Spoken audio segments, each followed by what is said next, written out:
Auto में reporter, रोज रात।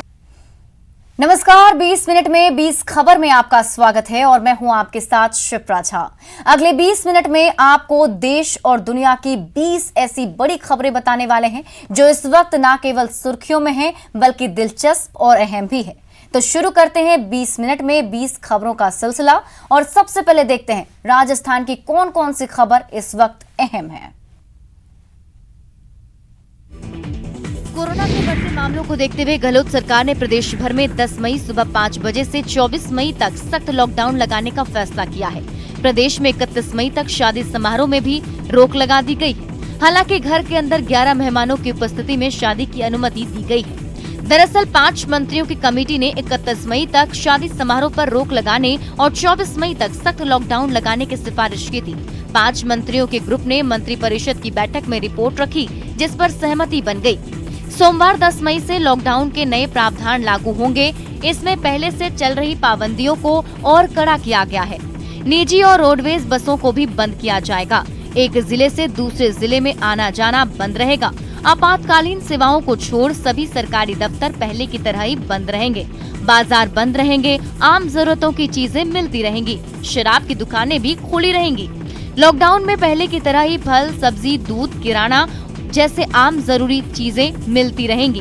उनके खुलने और बंद रहने का समय पहले वाला ही रहेगा। फल सब्जी के ठेले सुबह 6 से शाम 5 बजे तक सामान बेच सकेंगे। किराना और खाद्य सामग्री से जुड़ी दुकानें सुबह 6 से 11 बजे तक खुलेंगी। शराब की दुकानें भी पहले की तरह सोमवार से शुक्रवार को सुबह 6 से 11 बजे तक खुलेंगी। अजमेर के बाजार में लोगों की भीड़ ऐसी उमड़ पड़ी है जैसे होली या दिवाली की खरीदारी के लिए निकले हैं। दरअसल सोमवार से सरकार ने सख्त लॉकडाउन लगाने का फैसला किया है। उससे पहले 2 दिनों का वीकेंड कर्फ्यू है। ऐसे में लोगों को लग रहा है उनके लिए शुक्रवार का दिन खरीदारी के लिए आखिरी दिन है। इसी वजह से वो बड़ी संख्या में घरों से खरीदारी के लिए निकल पड़े। बाजार में लोगों की भीड़ नजर आ रही है तो प्रशासन ने भी सख्त रुख अख्तियार किया है, लेकिन इसका कोई खास असर नजर नहीं आ रहा। ज्यादातर लोगों ने मास्क तो लगाए हैं, लेकिन सोशल डिस्टेंसिंग की धज्जियां उड़ गईं।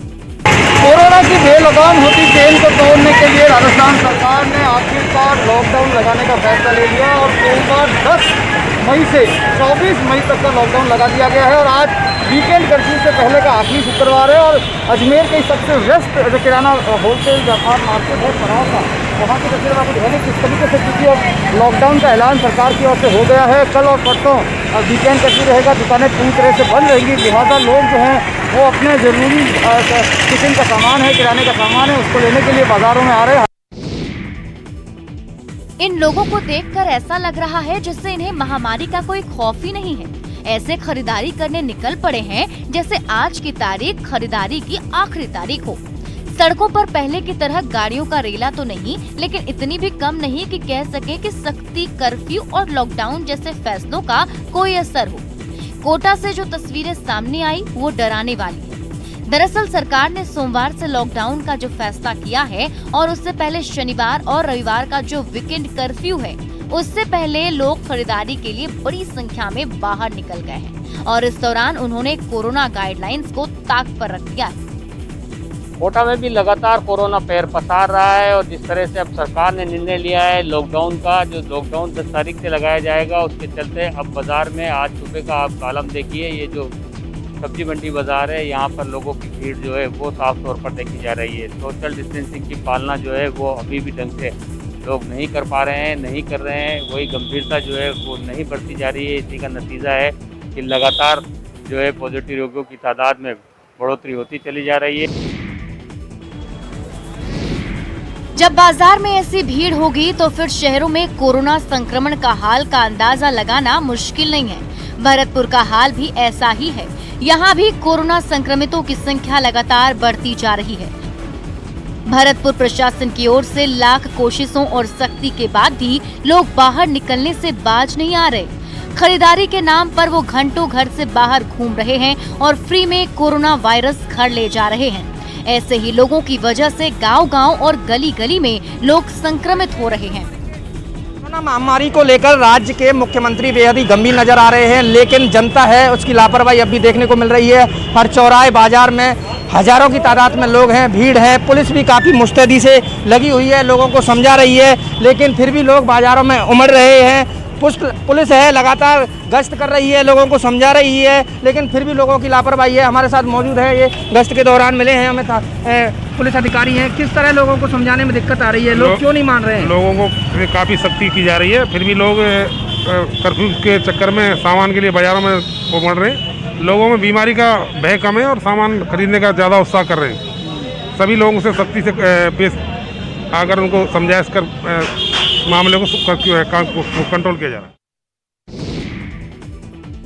अपने पति का दर्द कुछ कम कर सके इस कोशिश में ये महिला चिल्लाती रही, मदद की भीख मांगती रही, नाराज होकर अपशब्द भी कहे, लेकिन अस्पताल के दरवाजे पर खड़े ना तो पुलिस वालों ने मदद की और न पास खड़े लोगों ने। घंटे भर से ज्यादा हो गए, लेकिन किसी ने इस शख्स को नीचे नहीं उतारा और यहीं इसी एम्बुलेंस में इसकी मौत हो गई। सीकर के सांवली में बने कोरोना अस्पताल के दरवाजे पर ये मौत इस शख्स की नहीं है, बल्कि इंसानियत की मौत है। बताया जा रहा है कि संजय नाम का ये शख्स फतेहपुर का रहने वाला है और कोरोना संक्रमित था। फतेहपुर से इसे यहाँ रेफर किया गया था। संजय को सांस लेने में तकलीफ हो रही थी, जिसकी वजह से उसे एम्बुलेंस में ही ऑक्सीजन लगा दिया गया था। उसकी पत्नी उसका ऑक्सीजन मास्क पकड़े हुए थी और इसी वजह से वो सीकर में एम्बुलेंस से नीचे नहीं उतर पा रही थी और उसकी मदद के लिए कोई आया भी नहीं। घंटे भर तक संजय की पत्नी मदद के उम्मीद में चीखती चिल्लाती रही, लेकिन किसी ने मदद नहीं की और आखिर में संजय की मौत हो गई। कोरोना काल में घर वाले और रिश्तेदार भी जब कोरोना मरीज के करीब जाने से कतरा रहे हैं, वहीं RSLDC की ओर से तैयार किए हेल्थ केयर वर्कर्स उनकी सेवा में दिन रात लगे हुए हैं। राजस्थान कौशल एवं आजीविका विकास निगम ने हेल्थ केयर वर्कर्स और कुशल युवाओं की जो फौज तैयार की है, वो इस समय समाज की सेवा में डटकर खड़ी है। पूरे प्रदेश में RSLDC की ओर से हेल्थ केयर के कोर्सेज कर चुके प्रशिक्षित युवा इस समय प्रदेश के अस्पतालों में पूरी लगन के साथ काम कर रहे हैं। ये युवा अपनी और अपने परिवार की चिंता किए बगैर समाज की सेवा में जुटे हुए हैं। गौरतलब है कि RSLDC की ओर से 5500 युवाओं को हेल्थ केयर सेक्टर के लिए तैयार किया गया है। मैंने राजस्थान बाल कल्याण समिति से जनरल ड्यूटी असिस्टेंट का कोर्स किया और उसके बाद में मुझे और मेरे साथियों को जयपुर हॉस्पिटल में जॉब दिलाई गई और अब हम सारी सावधानियों के साथ में कोरोना पेशेंटों की अच्छे से देखभाल कर रहे हैं और उनका मनोबल बढ़ा रहे हैं। RSLDC और राजस्थान बाल कल्याण समिति को मैं धन्यवाद करती हूँ। पोखरण के फलसुंड कस्बे में इस कदर शाही शादी का आयोजन महंगा पड़ गया। न केवल SDM ने बारातियों को फटकार लगाई, बल्कि उन्हें लेकर आई बस को सीज भी कर लिया। साथ ही साथ आयोजकों पर 5000 का जुर्माना लगा दिया। दरअसल भणियाना के SDM को खबर मिली थी कि फलसुंड कस्बे में रानीदान के घर हो रहे शादी समारोह के दौरान भारी भीड़ जमा है और कोरोना प्रोटोकॉल का पालन भी नहीं किया जा रहा है। ऐसे में वो मौके पर पहुंच गए। यहां आकर SDM के होश उड़ गए। इस समारोह में 400 से ज्यादा लोग तो जमा थे ही, साथ ही इस शादी समारोह के लिए कोई अनुमति भी नहीं मिली थी। कोरोना प्रोटोकॉल के बारे में तो जैसे ये लोग भूल ही गए थे। SDM ने इस कदर भीड़ जुटाने पर आयोजकों पर जुर्माना लगाने के साथ साथ बारातियों को लेकर आई बस को सीज कर लिया। बिना अनुमति विवाह समारोह में हल्दी कार्यक्रम आयोजित करने पर फलसुंड कस्बे में एक घर पर छापामारी करके उनकी कोविड गाइडलाइन की पालना नहीं करने पर 5000 रुपये का जुर्माना अधिरोपित किया गया। साथ ही बस द्वारा यातायात नियमों का उल्लंघन कर और गाइडलाइन के अकॉर्डिंग क्षमता से अधिक सवारी भरकर गाइडलाइन का उल्लंघन करने पर उसको सीज किया जाकर ऐसा लग रहा है मानो इस जंगे मैदान से आज कोई जिंदा नहीं जाएगा। एक दूसरे की जान लिए बिना ये लोग लाठी जमीन पर नहीं रखेंगे। जान जाने के डर के बिना सबके सब एक दूसरे की जान लेने पर उतारू। ये तस्वीरें झुंझुनू के चेजरण मोहल्ले से आई हैं। जहां इमरान और दाऊद के परिवार के बीच लाठी भाटा जंग हो गई थी। बताया जा रहा है कि चेजारण मोहल्ले में इन दोनों परिवारों के बीच पहले भी कई बार लड़ाई हुई है, लेकिन इस बार जैसी जंग हुई उससे हर किसी के होश उड़ गए। इस लाठी भाटा जंग में दोनों गुटों के 8 से 10 लोग जख्मी हैं, जिन्हें बीडीके अस्पताल में भर्ती कराया गया है। मोहल्ले के लोगों का कहना है कि इमरान और दाऊद के परिवार यूं तो पड़ोसी हैं, लेकिन पुरानी रंजिश की वजह से ये लोग एक दूसरे को देखना नहीं चाहते और बात बेबात जंग होती रहती है। खास बात यह है कि इस जंग में महिलाएं भी हमला करने से बाज नहीं आती। दोनों गुटों ने इस मामले में रिपोर्ट दर्ज कराई है, जिसकी जांच पुलिस ने शुरू कर दी है।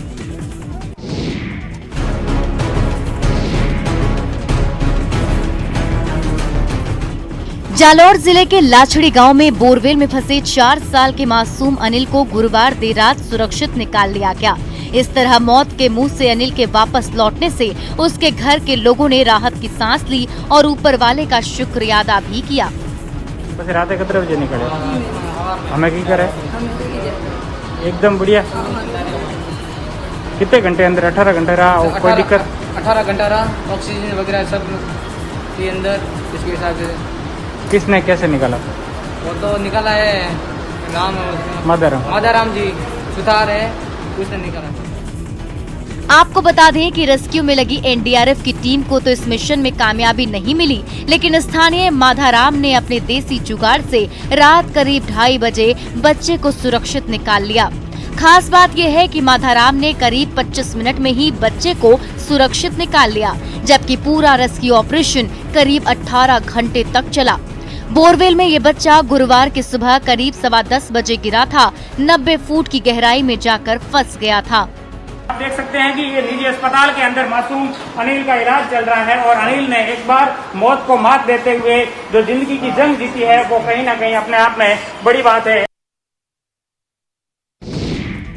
20 मिनट 20 खबर में अब देख लेते हैं कुछ दूसरे राज्यों की खबरें। दिल्ली के पास हरियाणा के गुरुग्राम से रोंगटे खड़े कर देने वाली कुछ तस्वीरें सामने आई हैं, जिनमें एक सुपरमार्ट में भीषण आग लग गई थी।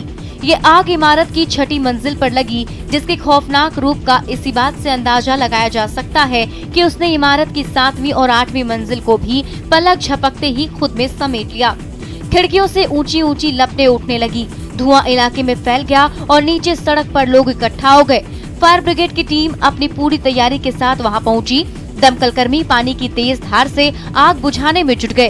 काफी देर तक कोशिश करने के बाद उन्हें आग को बुझाने में कामयाबी मिली। पूरा फायर ब्रिगेड भी आया, डीएलएफ के भी, हमारे डीएलएफ के फायर ब्रिगेड ने आने के बहुत बढ़िया मदद करी हमारी, जिससे कि इस पर काबू पा लिया हमने। गनीमत ये रही कि जिस वक्त ये आग लगी तब कोई वहाँ मौजूद नहीं था, नहीं तो कई लोगों की जान खतरे में पड़ सकती थी। तमिलनाडु के पोलाची से हैरान करने वाला एक वीडियो सामने आया है, जहां पथराव कर रहे लोगों को हाथियों ने दौड़ा दिया। दरअसल वहां हाथियों का एक झुंड जंगल से भटककर बाहर आ गया, जिसके बाद इलाके के लोगों ने उन्हें परेशान करना शुरू कर दिया। हाथियों को जंगल के अंदर खदेड़ने के लिए लोगों ने उन पर पत्थर बरसाने शुरू कर दिए। सामने आई एक तस्वीर में तो एक आदमी हाथी को लकड़ी से भी मारता दिखा।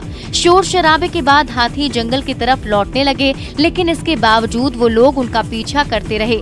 उनकी इस हरकत से एक हाथी को गुस्सा आ गया, जिसके बाद बुरी तरह से भड़के हाथी ने पत्थर मारने वाले को दौड़ा दिया।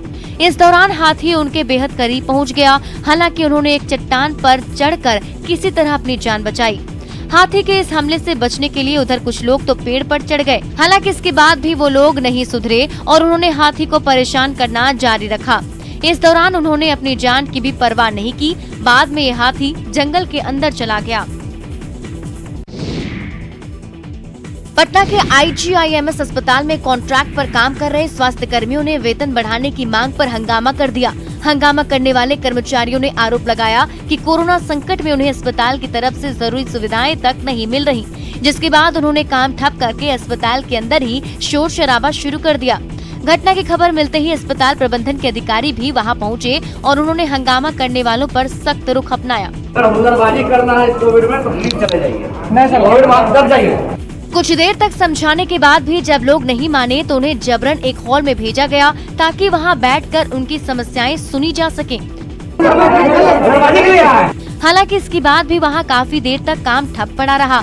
हंगामा शांत होने के बाद कॉन्ट्रैक्ट पर काम कर रहे कर्मचारियों ने एक बार फिर अपनी बात अस्पताल प्रबंधन तक पहुंचाने की कोशिश की। पेमेंट बढ़ाया जाए और जो है कोरोना में फैसिलिटी दिया जाए। अस्पताल की तरफ से भी उनकी परेशानी को दूर करने का भरोसा दिया गया। बात सुनी जाएगी, उसके बाद अगर उसमें कोई भी मदद होगा तो जरूर करूँगा। इस पूरे हंगामे की वजह से IGIMS अस्पताल के अंदर बहुत देर तक अफरा तफरी का माहौल बना रहा। जम्मू में एक सरकारी अस्पताल के ऑक्सीजन सिलेंडर निजी अस्पताल भेजे जाने पर हंगामा हो गया। बताया गया कि उस निजी अस्पताल में ऑक्सीजन की सख्त जरूरत थी, जिसके बाद सरकारी अस्पताल ने अपने कोटे से कुछ सिलेंडर वहां भेजने का फैसला किया, लेकिन इससे वहां भर्ती मरीजों के तीमारदार भड़क गए। उन्होंने ऑक्सीजन सिलेंडर ले जा रहे पुलिस के ट्रक को घेर लिया और हंगामा शुरू कर दिया। इस दौरान पुलिस और लोगों के बीच भी काफी कहासुनी हुई। गुस्साए लोगों ने अस्पताल प्रबंधन पर सिलेंडर बाहर भेजने का भी आरोप लगाया। ये सरकारी हॉस्पिटल वाले और सरकारी सिलेंडर भर के ये नारायणा हॉस्पिटल में भेज रहे हैं। हालांकि अस्पताल प्रबंधन ने ऊपर से आए आदेश की दलील दी और फैसले का बचाव किया। उनको लगा कि वहाँ ज्यादा जरूरत है, इसलिए उन्होंने फोर्स किया कि आप फटाफट 30 सिलेंडर भेजिए। बाद में प्रशासन ने अस्पताल के कोटे के ऑक्सीजन सिलेंडर भेजे जाने का भरोसा दिया, तब जाकर हंगामा खत्म हुआ। हैदराबाद में चार मीनार के सामने लगने वाले बाजार में ईद की खरीदारी के लिए भारी भीड़ उमड़ पड़ी। हैदराबाद में कोरोना से हालात बेकाबू हैं और सरकार ने कई पाबंदियां पहले से ही लागू कर रखी हैं, लेकिन इसके बावजूद लोगों ने लापरवाही दिखाई और कोरोना के सारे नियम की धज्जियां उड़ा दी। लोग कोरोना के खतरे को नजरअंदाज कर खरीदारी करते दिखाई दिए। दूर दूर तक वहां लोग ही लोग नजर आए, लेकिन नहीं दिखी तो उनके बीच 2 गज की दूरी। चूड़ियां और बाकी दूसरी चीजें खरीदने की होड़ में महिलाओं ने लॉकडाउन के सारे नियम कायदे भुला दिए। ये सभी लोग आम दिनों की तरह चहल पहल करते नजर आए। इनमें ज्यादातर लोग तो मास्क लगाए थे, लेकिन कुछ लोगों ने इनमें से खाना पूर्ति की थी। ऐसा लगा कि ना बेचने वालों को कोरोना का डर है और ना ही खरीदारों को, क्योंकि सभी लोगों ने सोशल डिस्टेंसिंग के नियम को तार तार कर दिया। छत्तीसगढ़ के रायपुर में नगर निगम ने होम आइसोलेशन के मरीजों तक ऑक्सीजन पहुंचाने की शुरुआत की है। इस अभियान को ऑक्सीजन ऑन व्हील्स का नाम दिया गया है, जिसके तहत जरूरतमंदों को घर जाकर ऑक्सीजन दी गई। वहां से सामने आई एक तस्वीर में एक गाड़ी दिखी जिस पर ऑक्सीजन ऑन व्हील्स लिखा था। उस गाड़ी में ऑक्सीजन कॉन्सेंट्रेटर मशीनें थीं।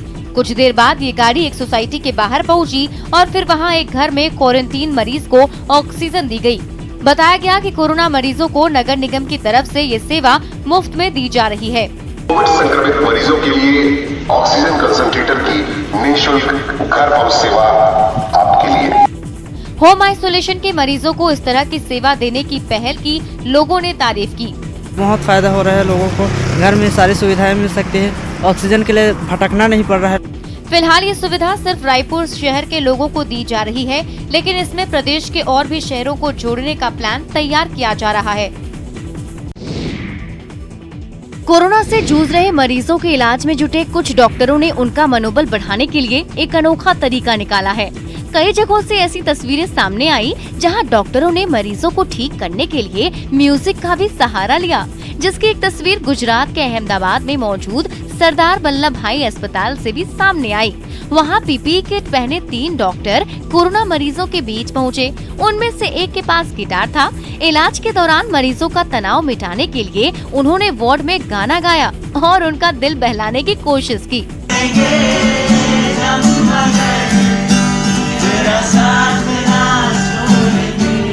डॉक्टरों को इस रूप में देखकर मरीज भी खुश हो गए। कुछ ने ताली बजानी शुरू कर दी और कुछ मरीजों ने ये सब कुछ अपने फोन में रिकॉर्ड कर लिया। इसी तरह उत्तर प्रदेश में मेरठ के एक अस्पताल में कुछ डॉक्टरों और स्वास्थ्य कर्मियों ने हिंदी फिल्मों के गानों पर डांस किया और मरीजों का ध्यान बटाया।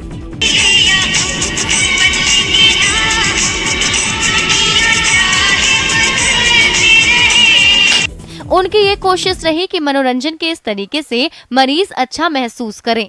डांस करते करते ये लोग मरीजों के पास भी पहुंचे और उनका मनोबल बढ़ाते दिखाई दिए। लॉकडाउन के दौरान बिहार में कुछ जगहों पर प्रशासन ने जरूरतमंदों की मदद के लिए कम्युनिटी किचन की शुरुआत की, जिसकी एक तस्वीर पूर्णिया से भी सामने आई, जहां के स्कूल में कम्युनिटी किचन के खुलने के बाद कई लोगों ने वहां पहुंचकर अपनी भूख मिटाई। खाने में उन्हें दाल, रोटी, सब्जी और पापड़ परोसे गए। लोगों के लिए वहां आराम करने का इंतजाम भी किया गया। इस बीच जिले के डीएम राहुल कुमार और एसपी दयाशंकर अपनी टीम के साथ वहां पहुंचे और ये देखा कि जिस मकसद से इस कम्युनिटी किचन को खोला गया वो पूरा हो रहा है या नहीं। इनको खाने पीने में अगर कोई परेशानी हो रही है तो उनके लिए ये प्रावधान किया गया है। राजधानी पटना में भी जिला प्रशासन ने गरीबों की मदद के लिए 4 जगहों पर कम्युनिटी किचन खोले हैं। उन्हीं में से एक जगह से जो तस्वीर सामने आई, उनमें कई लोग वहां खाने के लिए एक लाइन में खड़े दिखे। 2 वक्त का भोजन यहाँ पर दिया जाएगा। जो बेसहारा लोग रहेंगे, गरीब रहेंगे, मजदूर, उनके लिए। कोरोना वायरस को देखते हुए एक स्कूल में खुले इस कम्युनिटी किचन में साफ सफाई का भी खास ख्याल रखा गया। दिल्ली सरकार कोरोना मरीजों की बढ़ती तादाद को देखते हुए दिल्ली के कुछ रामलीला मैदानों में 1200 आईसीयू बेड तैयार करने में जुट गई। बताया गया कि इन बिस्तरों पर सिर्फ गंभीर मरीजों का इलाज हो सकेगा, जिसके लिए मैदानों में सभी तरह की सुविधाएं देने का काम शुरू हो गया है। इसकी कुछ तस्वीरें जीटीबी अस्पताल के पास के रामलीला मैदान से सामने आई, जहां पंडालों में कई बेड लगे दिखे, जबकि कुछ लोग उसकी साफ सफाई करते नजर आए। हर बेड पर ऑक्सीजन और वेंटिलेटर की सुविधाएं मिले, इसके लिए इंतजाम किए गए। बताया गया कि इस रामलीला मैदान में 500 कोरोना मरीजों के लिए बिस्तर बनाए जा रहे हैं और 10 मई तक इस काम को पूरा कर लिया जाएगा। आधे बेड लग चुके हैं, साथ ही साथ सीसीटीवी कैमरा लगाए गए हैं ताकि निगरानी रखी जा सके मरीजों में, और यहाँ पर सुरक्षा के इंतजाम के तौर पर इनको लगाया गया है। इसके अलावा 500 आईसीयू बेड एलएनजेपी अस्पताल के पास वाले रामलीला मैदान और 200 आईसीयू बेड राधा स्वामी सत्संग व्यास में तैयार किए जा रहे हैं। और अब देख लेते हैं अंतर्राष्ट्रीय जगत की कुछ अहम खबरें। कोरोना संकट के बीच भी रूस में विशाल विक्ट्री डे मिलिट्री परेड की तैयारियां जोरों पर हैं। इस परेड के जरिए रूस हर साल 9 मई को दूसरे विश्व युद्ध में नाज़ी जर्मनी पर अपनी जीत का धूमधाम से जश्न मनाता है और परेड की ड्रेस रिहर्सल की तस्वीरों को देखकर ये साफ हो गया कि इस बार जीत की 76वीं बरसी पर भी उसका आयोजन भव्य होने की पूरी तैयारी है। बेशक ये रिहर्सल थी, लेकिन फिर भी कोई कोर कसर नहीं छोड़ी गई। बिजली की लड़ियों से सजी पास की इमारतें रात के अंधेरे में रोशन नजर आने लगी। सैनिकों की टोली मार्च करते हुए तेजी से आगे बढ़ती दिखाई दिए। कदम ताल भी ऐसी दमदार कि उसकी आवाज बैंड की जोरदार धुन के बीच भी बिल्कुल साफ साफ सुनाई दी। लेकिन इसके बाद तो मास्को की सड़कों पर ऐसा नजारा नजर आया जिसे देखकर ऐसा लगा जैसे रूस किसी जंग पर जा रहा हो। रिहर्सल में टैंक, बख्तरबंद गाड़ियां और एक से बढ़कर एक हथियारों की नुमाइश करते जवानों को देखने के लिए सड़क के दोनों तरफ लोगों का तांता लग गया। बताया गया कि इस बार 12,000 से ज्यादा सैनिक और 76 एयरक्राफ्ट रूस की विक्ट्री डे की परेड में हिस्सा लेंगे। अमेरिका के फ्लोरिडा से रोंगटे खड़े कर देने वाली तस्वीर सामने आई, जहां एक स्कूल के प्रिंसिपल ने 6 साल के एक बच्चे की डंडे से पिटाई कर दी। टीचर की इस करतूत का वहां मौजूद किसी शख्स ने वीडियो भी रिकॉर्ड किया। वीडियो में रिकॉर्ड हुई तस्वीरों में टीचर की बर्बरता पूरी कहानी रिकॉर्ड हो गई। बच्चे को टॉर्चर करते हुए यहाँ बर्बरता की हद तो तब पार हो गई जब स्कूल के प्रिंसिपल और उसकी साथी ने बच्ची को जबरदस्ती कुर्सी से उल्टी टेक लगवाकर खड़ा कर दिया और फिर लकड़ी के डंडे से बच्ची की पीठ के नीचे पहला वार किया। चोट खाकर बच्ची दर्द से कराह उठी, लेकिन प्रिंसिपल ने रुकने का नाम नहीं लिया और इसी तरह 2 से 3 बार और बच्ची को जोर से डंडे मारे गए। इस दौरान प्रिंसिपल बच्ची से अपनी मां से माफी मांगने को कहती रही।